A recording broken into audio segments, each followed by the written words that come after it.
mostly it was pixel based or cookie based, right? Before. Now all that recognition and all that. So with the build of cookies changing, how is that this tracking happens is one of the first questions I wanted to ask, because technology has changed it. The major difference and something that's going to happen across the world is the third-party cookies are primarily getting deprecated a lot more. So the first-party cookies still work and will continue working across the board. So while people talk about a cookie-less setup, in a lot of cases, you will still have first-party cookies because some of these are essential to the functioning of organizations also. Like, for example, banks and other financial institutions might use it for security purposes, identifying location and other things. So it's getting to a stage where it's more first-party cookies typically. And what we also have, and we should look at other things also, similar companies. Most of us are all first-party cookies, which means you can set it up, you can configure this, and there is no data which is tracking you across website and all of that. It's primarily putting together your own data.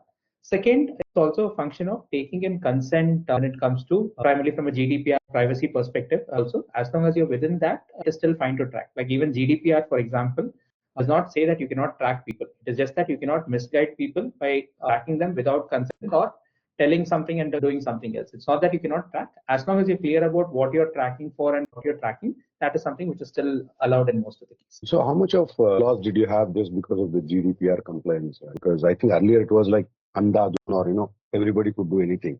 So Yeah. how much of compliance has affected? So I'll give you overall stats. Like for example, if I take factors example across websites, right, my identification rate is anywhere between 50 to 73% across different geographies, across different places.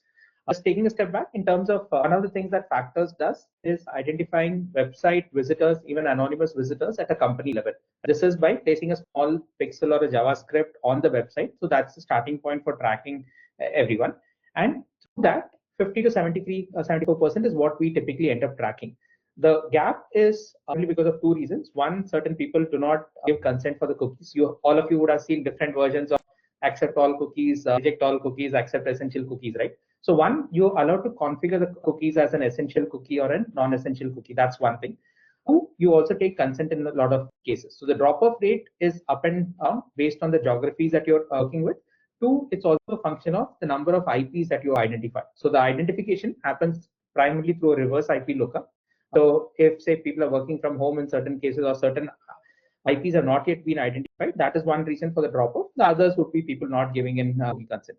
So this is the number that I see across my case. We work with around 600 odd companies across geographies. Something like a US will have the highest identification rate for the simple reason that a lot more people are in the organized workforce and have an online presence also.